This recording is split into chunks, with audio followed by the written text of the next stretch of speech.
አሜሪካ ኢራቅን ከወረረች በኋላ ታይቶ የማይታወቅ ግዙፍ ኃይል ወደ ኢራን እንዲጠጋ ያዘዙት የአሜሪካው ፕሬዝዳንት ለኢራን የመጨረሻ ማስጠንቀቂያ እንደሰጡ አሳውቀዋል። ቀነ ገደብም ተቀምጧል። ትራምፕ የቀናት ቀነ ገደብ ከሰጡ በኋላ ወታደራዊ እርምጃ መውሰድ አስለምደዋልና ንግግርን አቋርጠው ጥቃት መፈጸምን አለማምደዋልና በኢራን ላይ የሚፈጸመው ጥቃት ለጊዜው ይራዘም ይሆናል እንጂ መሆኑ አይቀርም እየተባለም ይገኛል። ይህ እንደተጠበቀ ሆኖ አሜሪካ ከኢራን ብዙም ሳትርቅ እጅግ ግዙፍ የጦር ቤዝ ልትገነባ መሆኑ ታውቋል። ከ5000 በላይ ወታደሮችን መያዝ ይችላል የተባለለት ይህ ወሳኝ የጦር ቤዝ ከወዲሁ ለተጫራቾች መረጃ እየተሰጠበት እንደሆነ ተሰምቷል። አሜሪካ በጋዛ አደገኛ ቡድን እንዲገባ እያደረገች እንደሆነ የእንግሊዝ መገናኛ ብዙሃን ዘግበዋል። የትራምፕ አስተዳደር መካከለኛው ምስራቅ ላይ አደገኛ የጦር ቤዞችን ብቻ ሳይሆን አደገኛ የጦር ድርጅቶችንም የማስታጠቅና የማሰልጠን ሥራ ሊሰራ ይችላል ተብሎ ተፈርቷል። እንዲሁም የአሜሪካው ፕሬዝዳንት ዶናልድ ትራምፕ ምንነታቸው የማይታወቁ በራሪዎችን ወይም ዩፎዎችን በተመለከተ መንግስታቸው ሚስጥራዊ መረጃዎችን በርብሮ ለሕዝብ ይፋ እንዲያደርግ በይፋ አዘዋል። የቀድሞ የአሜሪካ ፕሬዝዳንት ባራክ ኦባማ ዩፎዎች እንዳሉ አምናለሁ ማለታቸውን ተከትሎ የተነሳው አቧራ አልሰከነም። የአሜሪካው ፕሬዝዳንት ዶናልድ ትራምፕም ኦባማን ተችተው የሆነ ሚስጥርማ ከህዝብ ተደብቆብናል እናም እናወጣለን ሲሉ ዝተዋል። ይህ እንደተጠበቀ ሆኖ የወጣቱ ግድያ የአውሮፓ መሪዎች የቃላት ጦርነት ውስጥ እንዲገቡ አድርጓል። የፈረንሳዩ ፕሬዝዳንት ኢማኑኤል ማክሮን እና የጣሊያኗ ጠቅላይ ሚኒስትር ጆርጂያ ሜሎኒ ናቸው ክፉ ቃላት የተለዋወጡት። በፈረንሳይ በአክራሪ ግራ ዘመሞች ተደብድቦ የተገደለው የቀኝ ዘመም ፖለቲካ አራማጁ ሁለቱ መሪዎች በቃላት እንዲታኮሱ አድርጓል። ጆርጂያ ሜሎኒ ግድያውን በተመለከተ የተጠቀሟቸው ቃላት የፈረንሳዩን ፕሬዝዳንት ኢማኑኤል ማክሮንን አስቆጥተው መስመርሽን አትለፊ የሚል ንግግር እንዲናገሩ አድርገዋል። ጆርጂያ ሜሎኒም በድንጋጤ ምላሽ ሰጥተዋል። ጉዳዩን እንመለከተዋለን። ፒያሳ ኔትወርክን ስትከታተሉ ሁሉንም በጥልቀት ታገኛላችሁ። ፒያሳ ኔትወርክን ሰብስክራይብ፣ ላይክ እና ሼር በማድረግ የፈጣን የተአማኒና የጥልቅ ዘገባዎች ቤተሰቡን ስንል በአክብሮት ጋብዘናል። አሁን ወደ ጉዳዮቻችን አለፍን።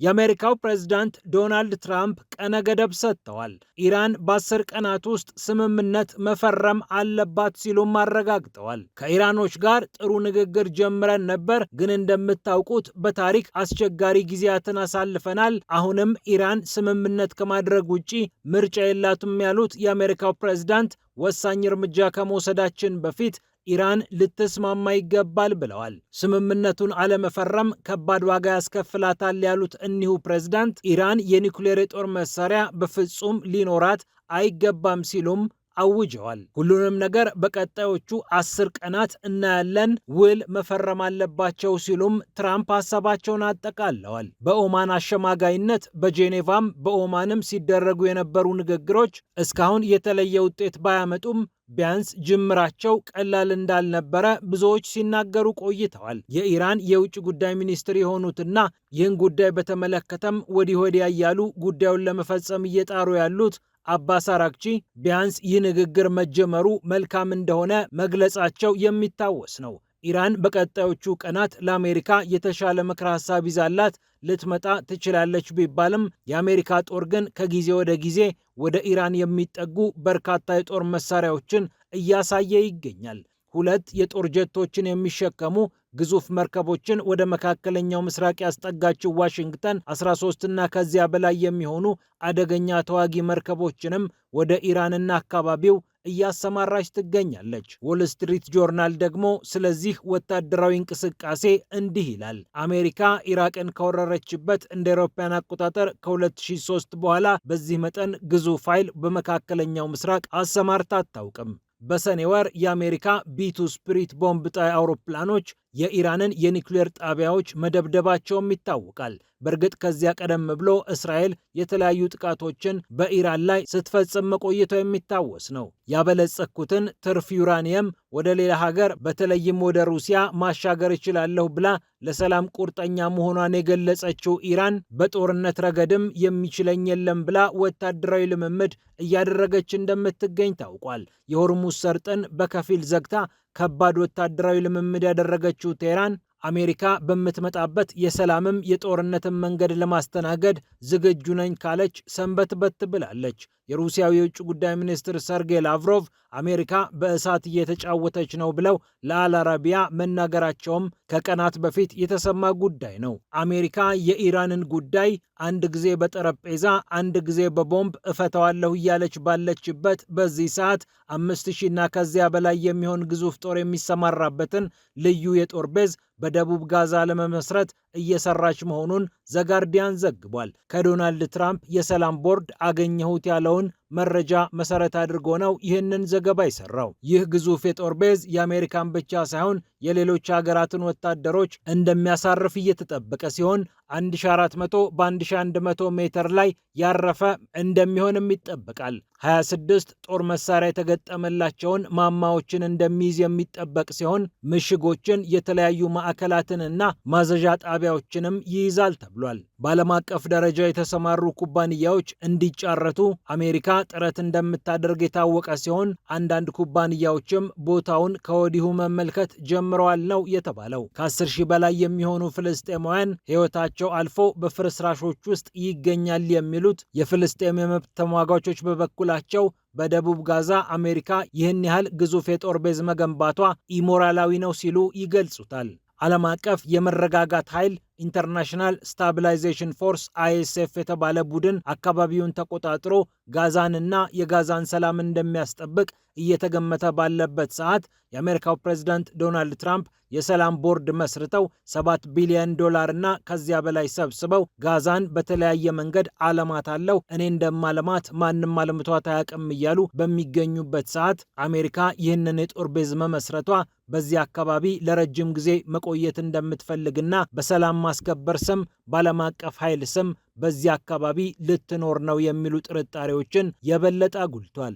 ሌላኛው የእንግሊዝ መገናኛ ብዙሃን ዘቴሌግራፍ ይዞት የወጣው መረጃም አሜሪካ ጸረ ሐማስ ናቸው የምትላቸውንና በዛው በጋዛ የበቀሉ አደገኛ ቡድኖችን በማደራጀትና በማስታጠቅ በአካባቢው ልታሰማራ እንደምትችል ተሰምቷል ብሏል። እስራኤል ከዚህ ቀደም ስታደራጃቸው የነበሩ ቡድኖች ሐማስ ከእስራኤል ጋር ብቻ ሳይሆን በጎን ከነርሱም ጋር እንዲዋጋ ምክንያት ሆነው ነበር።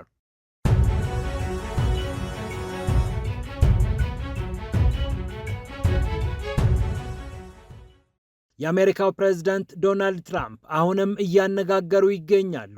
አሁን ደግሞ የዩፎዎችን መረጃ ዝርግፍ አድርጌ ያወጣዋለሁ እያሉ እየፎከሩ ናቸው። ምንነታቸው የማይታወቁ በራሪ ቁሶች ወይም ዩፎዎች በመባል የሚታወቁት እነዚህ ፍጥረት ይሁኑ ቁስ ይሁኑ በግልጽ ያልታወቁ ነገሮች ዓለምን ሁልጊዜም እንዳነጋገሩ ናቸው። የአሜሪካ መንግስት በድብቅ ይዟቸዋል። ኤሪያ 51 በተባለው ቦታ በልዩ ሁኔታ ሰው እንዳይገባበት አድርጎ አሰማርቷቸዋል። በመላው ዓለምም ይንቀሳቀሳሉ የሚል መላምትም የሴራ ትንታኔም እንዳለ ይታወቃል። ታዲያ ከሰሞኑ የቀድሞ የአሜሪካ ፕሬዝዳንት ባራክ ኦባማ ከፖድካስት አቅራቢው ከብራያን ታይለር ኮሄን ጋር ባደረጉት ቆይታ ዩፎዎች እንዳሉ አምናለሁ ብለዋል። አዎ እውነተኛ ናቸው። እኔ ባይኔ ያላየኋቸውም፣ ነገር ግን ኤሪያ 51 እየተባለ የሚጠራውና ፔንታገን በሚያስተዳድረው አካባቢ ሊኖሩ እንደሚችሉ አጠራጣሪ ነገር ተናገሩ ፕሬዝዳንቱ። የቀድሞው ፕሬዝዳንት እርሳቸው ባይናቸው ባያያቸውም የአሜሪካ መንግስት ግን በዚህ ደረጃ ያንን አካባቢ ይጠብቀዋል ብለው እንደማያስቡም ፍንጭ ሰጡ። አሁን ከምንኖርባት ዓለም ውጭ ያሉ ሌሎች ዓለሞች አሉና ከምድር ውጭ ባሉ ሌሎች ዓለማት እንዲህ አይነት ፍጥረቶች ሊኖሩ እንደሚችሉ እንደሚያምኑ ባራክ ኦባማ ተናገሩ። ታዲያ ይህ የባራክ ኦባማ ንግግር ከፍተኛ እሳት አስነሳ። ምክንያቱም ሰውየው የአሜሪካ ፕሬዝዳንት ነበሩ። ይህንን የሚሉበት አንዳች መረጃ ሳይኖራቸው በፍጹም ሊናገሩት አይችሉም በሚል ብዙዎች ጣቶቻቸውን ወደ ኪቦርዶቻቸው አድርገው ብዙ ነገር ጻፉባቸው። እርሳቸውም በኢንስታግራም ገጻቸው ላይ ገብተው ለመከላከል ሲጣደፉ ታዩ። ምንም አይነት መንግስታዊ መረጃ ወይም መንግስታዊ ሚስጥር አውቄ አይደለም ይህንን ያልኩት፣ የግል አስተያየቴን ነው የሰጠሁት በማለት የአሜሪካው ፕሬዝዳንት ዶናልድ ትራምፕም ተጠየቁ። ኦባማ ይህንን ብለዋል፣ እርሶስ ምን ይላሉ ተባሉ። እኔ በግሌ የተለየ ዕውቀትም ሐሳብ የለኝም፣ ነገር ግን ኦባማ ይህንን ማለት አልነበረበትም። የሚያውቀው ነገር ካለ ይናገር፣ እኔ ግን የማውቀው ነገር የለኝም አሉ። ይህንን ለጋዜጠኞች ኤርፎርስ ዋን አውሮፕላናቸው ላይ ተገኝተው ከተናገሩ ከሰዓታት በኋላ በትሩዝ ሶሻል ማህበራዊ ገጻቸው ላይ መጥተው የአሜሪካ መንግስት ይህንን ጉዳይ በተመለከተ የሚያውቀው ሚስጥር ካለ በይፋ እንዲዘረግፍ አደርጋለሁ፣ የበታቾቼንም አዝዣለሁ ሲሉ አነጋጋሪ አስተያየት ጻፉ። ፔንታገን በአሜሪካ ውስጥ የሚገኘውንና በልዩ ጥበቃ የሚያየውን ማንም ድርሽ እንዳይል ብሎ ከህዝብ የደበቀውን ኤሪያ 51 የተሰኘውን አካባቢ በተመለከተ በይፋ እንዲህ ያለበት የለበትም ብሎ ተናግሮ አያውቅም።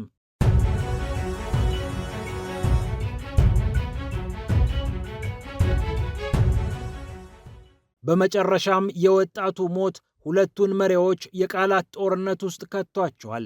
ሁለቱ የአውሮፓ ግዙፍ መሪዎች ኢማኑኤል ማክሮን እና ጆርጂያ ሜሎኒ ናቸው የቃላት እሰጥ አገባ ውስጥ የገቡት። የፈረንሳዩ ፕሬዝዳንትና የጣሊያኗ ጠቅላይ ሚኒስትር የ23 ዓመቱ ፈረንሳዊ አክቲቪስት ከተገደለ በኋላ ከፍተኛ እሰጥ አገባ ውስጥ ገብተዋል። ኩዌንቲን ዴራንኪ ይባላል። ይህ የፈረንሳይ ወጣት 23 ዓመቱ ነው። በሊዮን ዩኒቨርሲቲ የዳታ ሳይንስ ተማሪ ሲሆን በቀኝ አክራሪነቱ ይታወቃል።